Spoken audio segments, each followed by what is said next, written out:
coming to Canada was actually quite a shock. It was shocking first because we did not know what to expect, or what we expected was completely different when we arrived.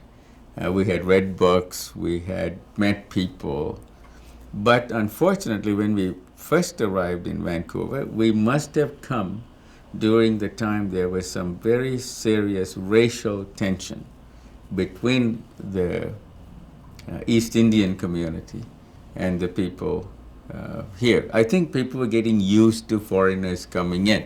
There was the Chinese, mostly in BC. They had faced some difficulties, and we happened to come right in the middle of this thing, which was a very tough time for my family, and especially for my brothers and I, which we didn't expect this at all. We had expected Canada to be a very friendly country, and it is now, and as we realized as time went by, but our first several years was a tough year.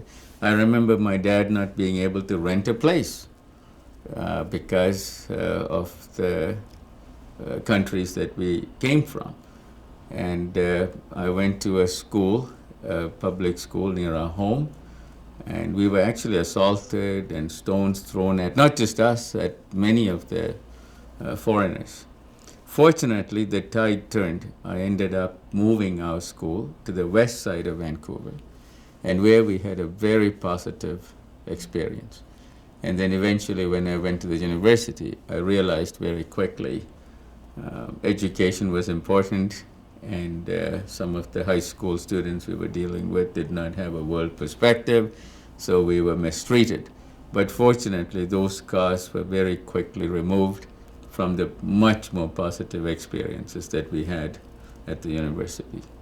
My parents had a tough time. My mother especially had a very difficult time because she couldn't drive, and she was a teacher there, and it was virtually impossible to get a teaching job here because she would have to repeat all her school.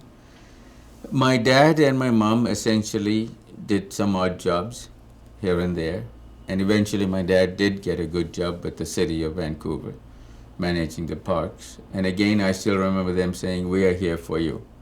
And there were many times we actually thought about leaving because we had come from a fairly middle-class family. My dad worked, had a good job, and we had servants to look after us and family and so on. So there were times when it was quite discouraging. So they had very difficulty, especially moving into the basement of a home that had already 10 people living there. We were not used to things like that. But they stuck it out. They stuck it out for us, and it was definitely worth it because all my brothers are educated and have good jobs. So I guess in the long run, they were right. The opportunity was here.